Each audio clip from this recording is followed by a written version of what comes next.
Hello and welcome to another thrilling episode of Revision Strategies for Academic Essays. And this one is going to work on a problem that a lot of papers end up having, and that is organization. And it can be very challenging for a lot of people to figure out, where am I going wrong? How do I better organize this? Especially if they're not getting really explicit feedback, or if they are just not understanding the organizational strategies that they're supposed to be using. So let's dive in on some different ways that we can improve the organization in our essays.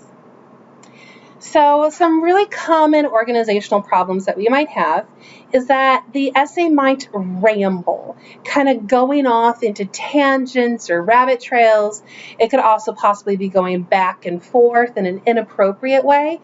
So this might be an essay that is kind of presenting in more of a compare-contrast method when it's supposed to be doing an argument instead. Or it's going back and forth between main points and continuing that back and forth motion when they really need to be moving through the main points. Readers can get really confused very quickly. So if your readers are getting confused about, hey, what are we talking about? Why is this detail here? Hey, where did we get this from? And if they're starting to ask those questions, then the effectiveness of your paper, especially your argument, is going to suffer greatly. Comments like, it's going all over the place. We're going in so many directions at once, and we're not finishing thoughts first. So those are really common pieces of feedback that you might be getting. Readers might be having a very hard time figuring out what your main ideas are and how you're discussing them. That can happen a lot, especially if our thesis isn't very clear, or if we're not using really strong topic sentences, or a lot of those signaling phrases and transitions to help guide our readers through the path that we want to take them on in order to develop our entire argument. Another common organizational problem is lots of repetition, where you're basically just saying the same thing over and over and over again instead of actually developing the point. So you might say that X is really important, and then a few sentences later, this is super important. This is vital. This is of great interest. And you're just basically saying the same thing over and over and over again. We don't want that kind of repetition. And that repetition can often make us think that things are fully developed and organized logically when it's not, or it can also just interrupt the flow of your paragraph by reintroducing an idea that you've already gone through. And so it makes the reader kind of stumble through the paragraph instead of read smoothly through it. The essay might feel like it has no purpose, or on the other side, it could be trying to do too much. So if we're not making our purpose very clear and our organization is really struggling to the point that I'm not sure what you're trying to do, what you're trying to convince me of, what am I supposed to do? What am I supposed to believe as a reader? That can often be an organizational problem. Also, if you're trying to do too much and covering too many details, too many main points, too many arguments within one paper, you're going to end up losing that reader pretty quickly. So we want to make sure that we are appropriately narrowed and focused.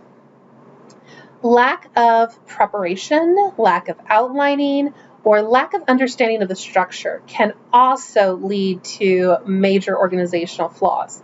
So let's start with the first one, lack of preparation. If I am supposed to be writing a certain kind of argument, and I don't really understand what that kind of argument is or how it works, then I'm not going to be very prepared to write an essay in that style of argument.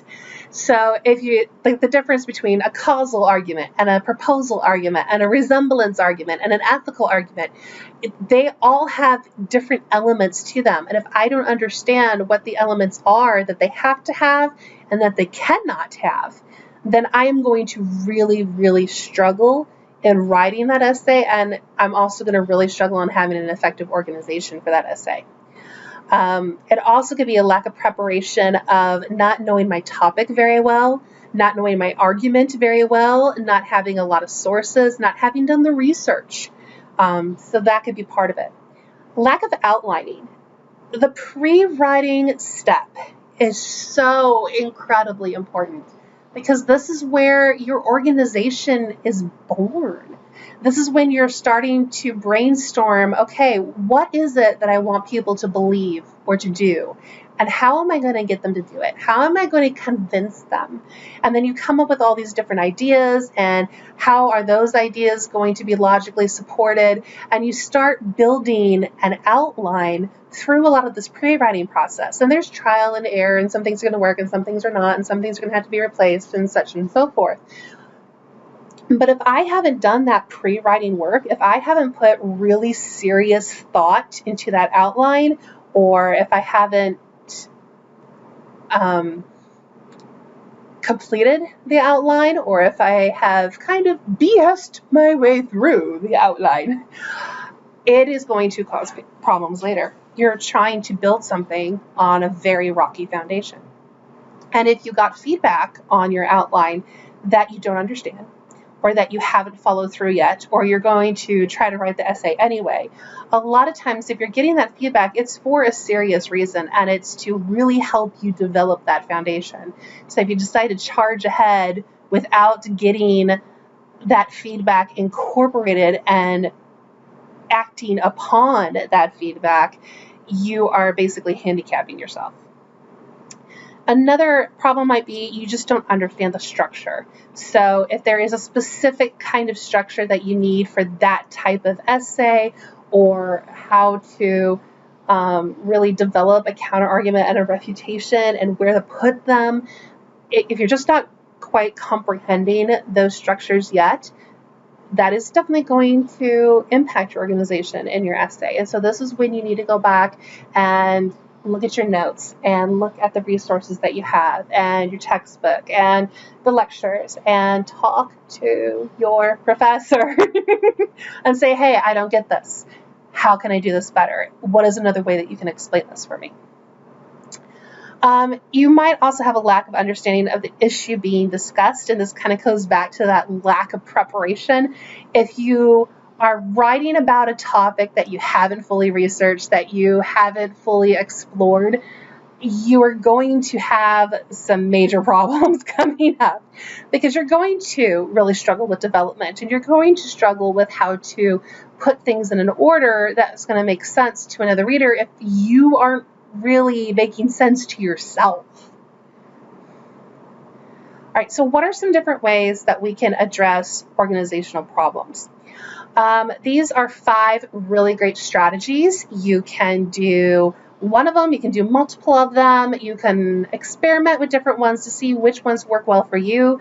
Some may be ones that you can do all the time to check organization in essays in this situation and in situations in the future. And some of these are going to be ones that you might have to pull out from time to time. When we get to the cut and paste one, that is actually something that I did as a graduate student when I was writing a 40-page research paper, because by the time I got to the end of it, I realized the entire thing was a mess, and it was rambling, and it was all over the place. And by the time I got done with that rough draft, I'm just like, yeah, I was just kind of shoving things in there. And so at that very high level of writing and research ability, I actually went down to one of the more basic and on-paper techniques for addressing organization, because it was such a mess. I needed to do something at that level. Whereas it's not typically one that I use myself in most of my writing. There are cases in which it was really helpful and really useful, but made one heck of a mess on the floor. But we're going to get to that in a little bit. So these are 5 different strategies, and we are going to take them one at a time and see how they work. So first of all, if your rough draft or your essay is struggling with organization, go back to your outline. Compare your outline to your paper, looking at them side by side, and start asking yourself some questions. Do each of the elements in that outline match to a corresponding section in the paper? So if you had an introduction in your outline, did you remember to put that introduction in your paper? If you had like 4 main points in your outline, they all get over there. Did you forget chunks? Are the elements in the same order as they were in your outline? Did you change that? Now, sometimes you might have changed that during the writing process for a very good reason. Maybe you found that once you actually started writing things that one main point just wasn't going to work, or it was just too repetitive or overlapped too much. But sometimes we forget things, or we put them in the wrong order according to like the preview and the thesis. It's because that thesis is going to preview our main points in a very specific order, and that's the order our main points should be written in. So if we got those out of order and they were in the right order in our outline, we might want to go back to our draft and put them back. Did you forget anything that you planned earlier, or did you add more? Again, this isn't necessarily a bad thing. A lot of times your paper is going to grow and change during the drafting process. That's part of writing. But if you did forget something or add more, it may be a sign that we need to tweak that organization a little bit. Maybe you added another main point, but you forgot to add it to the preview and the thesis, or maybe the order of the main points isn't quite getting the same impact now that you've changed some of the main points.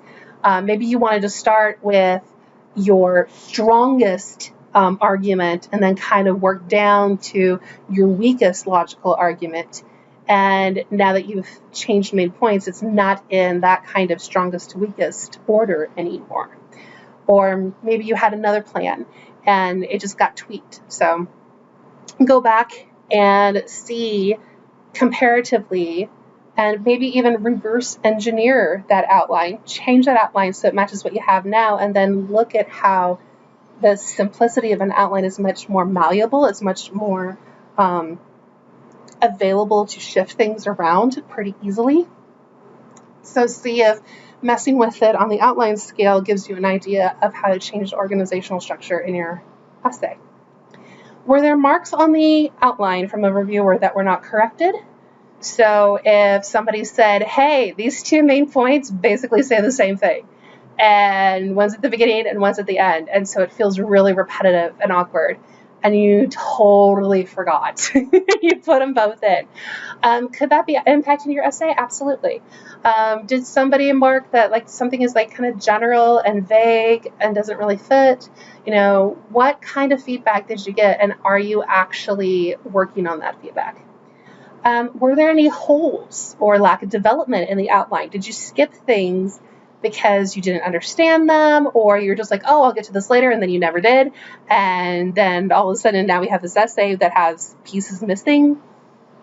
Are they still missing when you got to the essay stage? Did you forget to incorporate these during the drafting process? So that might be like a huge thing that will fix things very quickly. Also start self-questioning, asking yourself, okay, how does this main point support my claim? How is this main point different from all the other main points? How is this counter-argument being presented? Is my refutation different than all of my other main points, or am I just repeating myself? Where am I seeing the same details over and over? Where do I not have source support?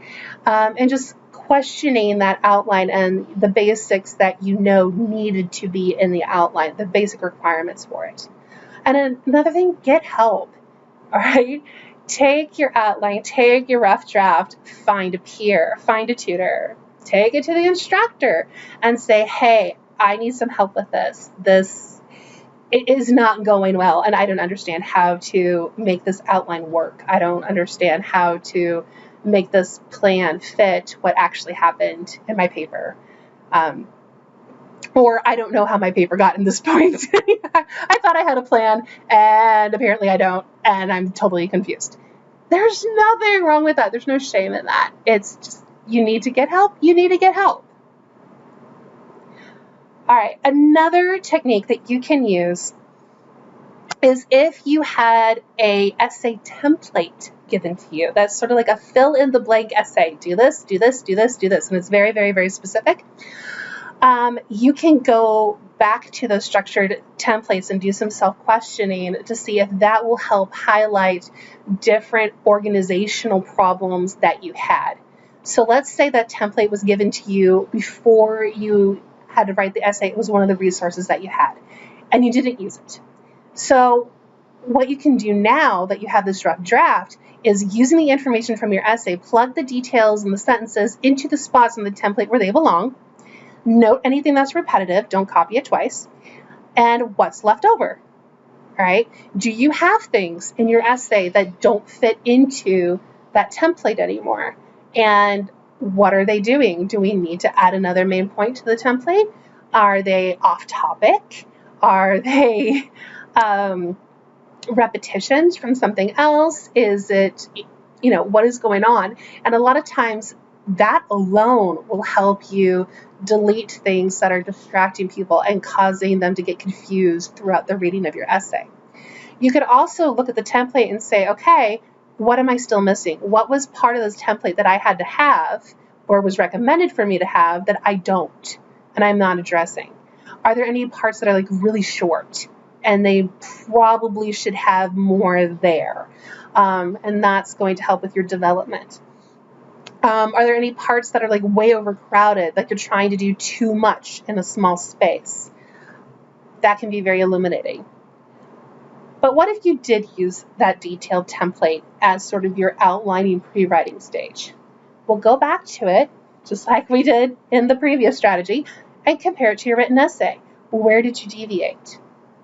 Do all of your sentences belong where you put them in the template? So did you fill out the template accurately and logically? And sometimes we think we did when we first filled it out, and then once we actually write these ideas out, we're like, okay, wait a minute. Now that I actually have like my full thoughts on paper, this doesn't belong here anymore. Or this is actually talking about a whole different argument. And sometimes we don't even see that until all the words are on the page, because the quick little snippets make sense, but the actual long thoughts, we kind of went in a different direction. Did you misunderstand portions of the template or skip them accidentally or otherwise? Same thing with just a general outline. Did something in your essay change where you need to alter the template? So maybe you put in an extra counter argument and refutation, or maybe you had extra main points, or maybe you moved your counter argument and refutation not at the end of the essay, but to a different point in the essay where the template has it at the end of the essay. That's not necessarily bad, but it is something for you to consider. Is that helping your organization, or is that hurting your organization? And it could go both ways. So you're going to actually have to question yourself and see, does this make sense logically in the order that I put it in? As templates, are good examples, but they're also templates that can be changed, and they should be a little bit malleable so that you can customize the template to the essay that you have and that you want to write. And again, were there comments given on your use of the template that you didn't follow or didn't understand? And a lot of times it's just like, oh, I'll deal with that later. And then we write the essay and it's like we still have the same issue that we never actually addressed. So going back and looking at those things, getting help if we need it. Color coding analysis. This can be done digitally or on paper. So some people have several different colors of highlighters and just love to go to town with color.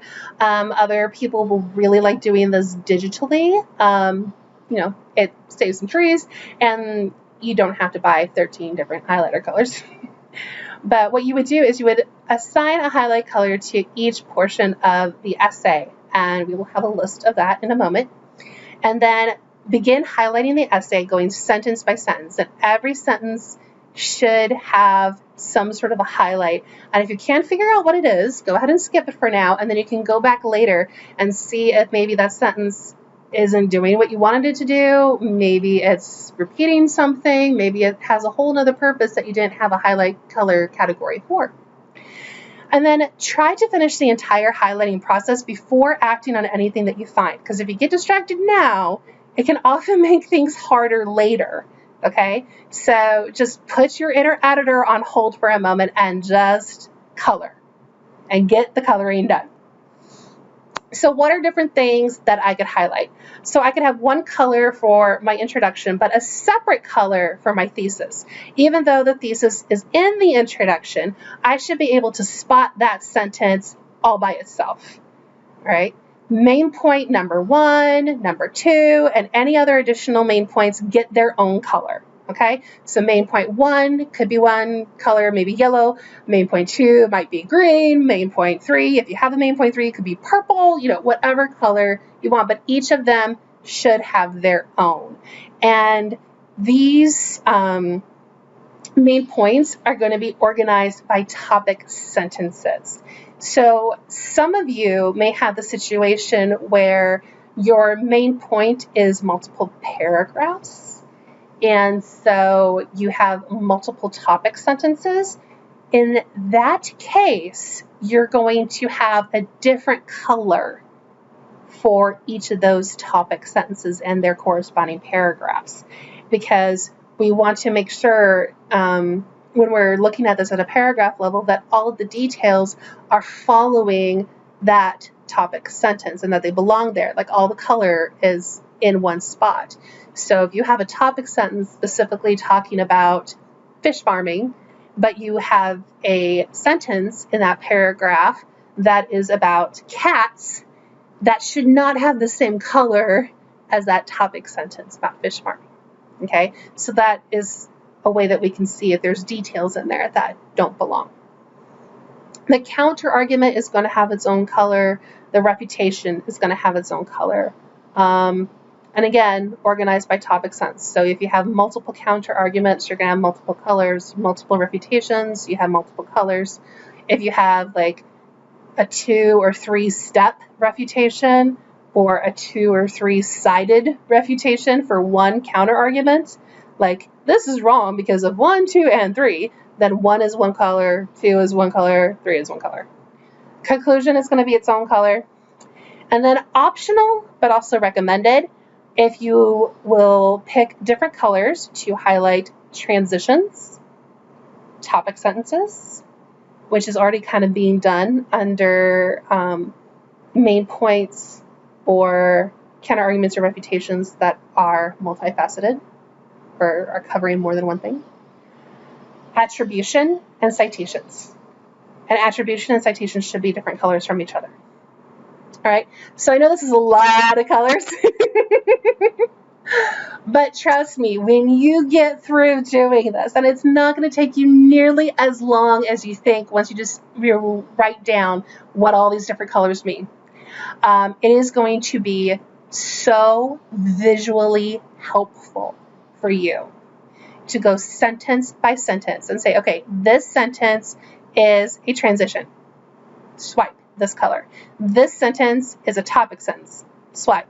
This is a detail that belongs under that topic sentence. Same color. This is a detail, but it doesn't go under this topic sentence, and I don't know where it goes, so we're going to skip that and leave it white for right now. And then you can go back if you find a color that it belongs to. All right? So once we have all of our color coding done, how are we going to analyze this? So the analysis of the color coding is going to be a lot of questions. First, is the introduction too long or short? So we will be able to visually see maybe our introduction is one sentence, or maybe it's like 20. Okay, so are we repeating ourselves too much? Are we actually establishing the context, or are we just like stating the thesis and making our thesis the entire introduction, which is our next point? All right, the thesis should not be all of the introduction or like 90% of the introduction. We need to establish some sort of context for the topic that we're going to be talking about. We need to have some sort of attention-grabbing strategy. We just don't want to throw our argument out there without giving some sort of idea as to why we're talking about this, why is it important, give us some pathos to start on, give us something to hold on to motivate us to read more. Does your thesis preview the main points? So there should be, like if you had 3 main points, 3 different colors within that thesis. So if main point 1 is blue, the second one is yellow, third one is red, it should have a little stripe of blue, little stripe of yellow, little stripe of red. And are the main points in the same order as the preview in the thesis? So if it's blue, yellow, red in the thesis, then your main points, you should have a big chunk of blue, you should have a big chunk of yellow, you should have a big chunk of red.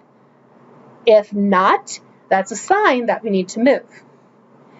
Is there a topic sentence for each paragraph? Does each paragraph have one sentence whose job it is to tell me what is going to be happening within this paragraph? What are the boundaries of this paragraph? What is the purpose of this paragraph?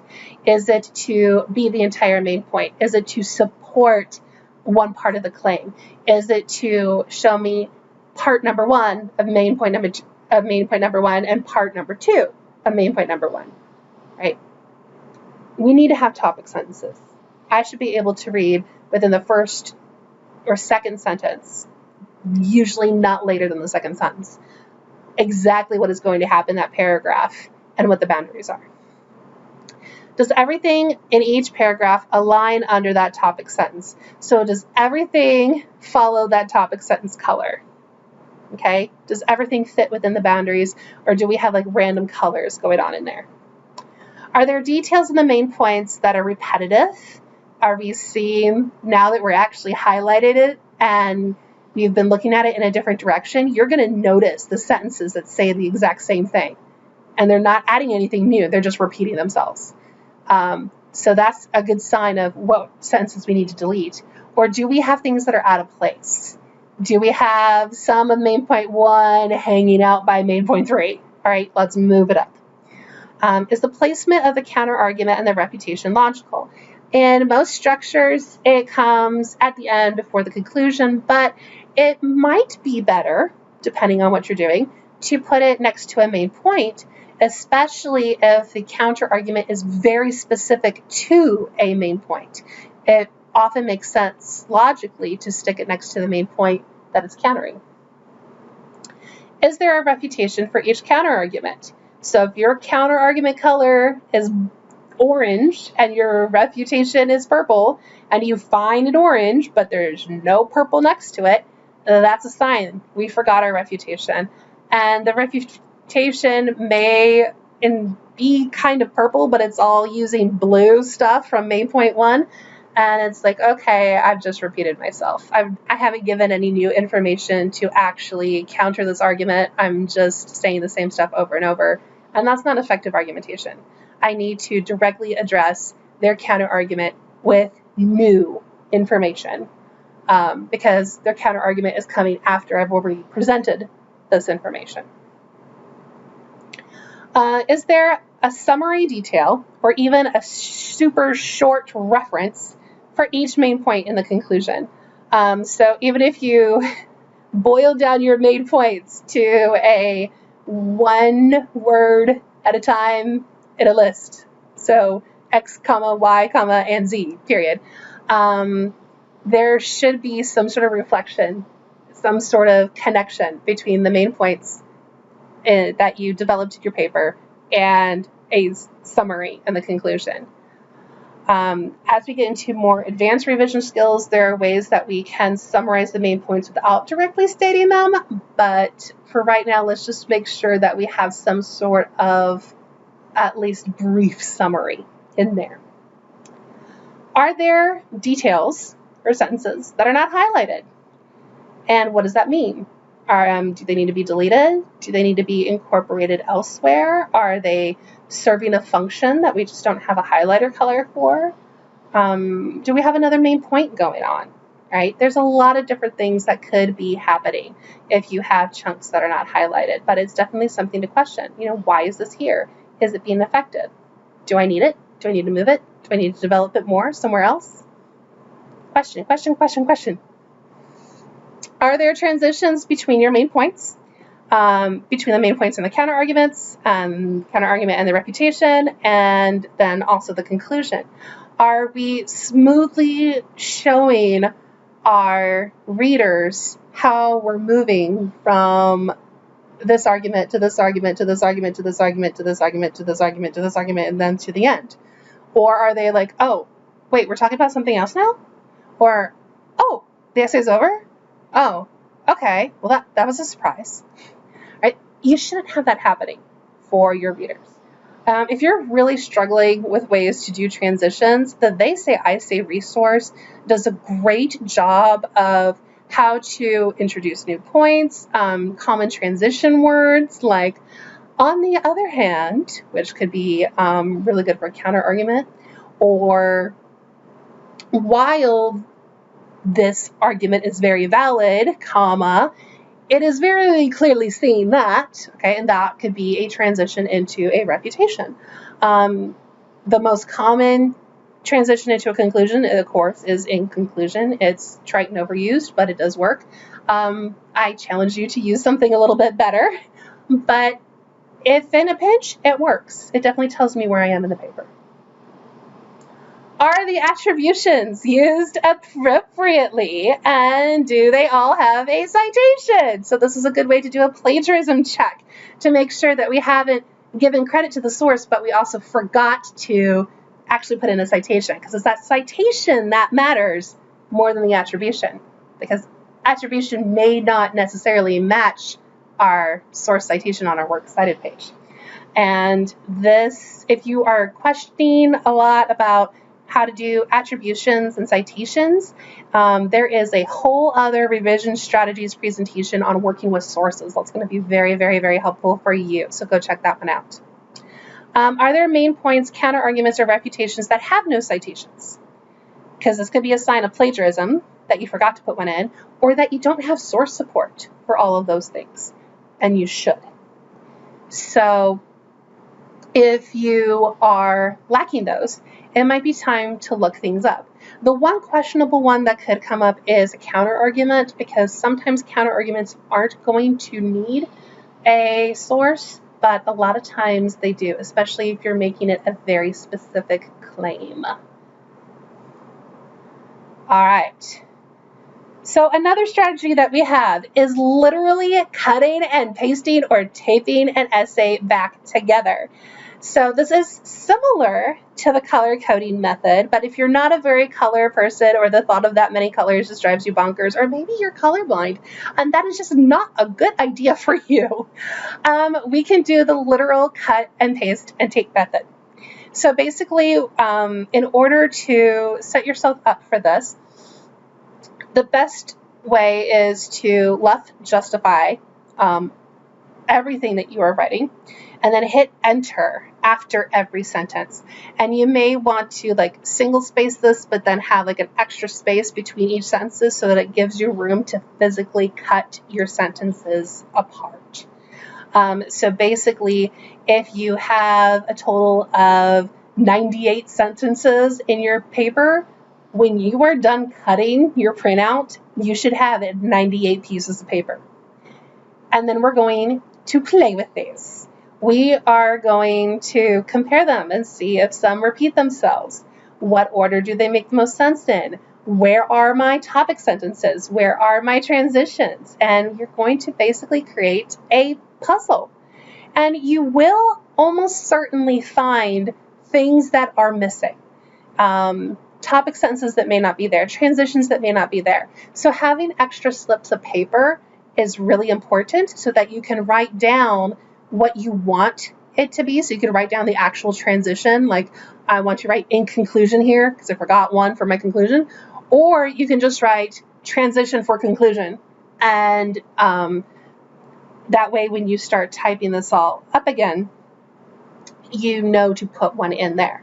And that can be very helpful, especially, let's say that you had a counter argument, but you forgot to refute it. So you might grab an extra slip of blank paper and write refutation. And then that would be a good reminder for you to go back and actually develop a refutation and find a source for it, and so on and so forth. Tape the paper back into the order that you want, with extra slips of paper marking what you want to add, and definitely getting rid of slips of paper that are not helpful. And you might find that part of a sentence is helpful and part of it is not. Don't be afraid to tear or to scratch out if you need to.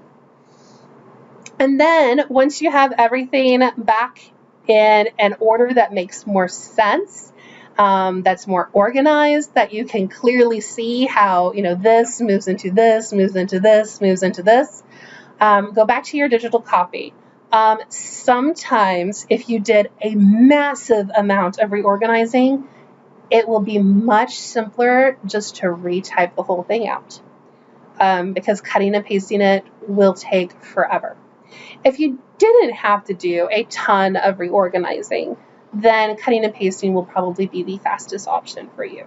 But it just really depends on how much you struggled with organization in that original sentence, how much you wanted to change it during this revision period, and what your skill level is as far as copying and pasting and keeping track of what is where. Definitely save your rough draft before you do either the color coding or this literal cut and paste tape, so that you have that clean copy to go back to if you need it. That would be really essential for the cut and paste one, but it's also helpful for the color coding one.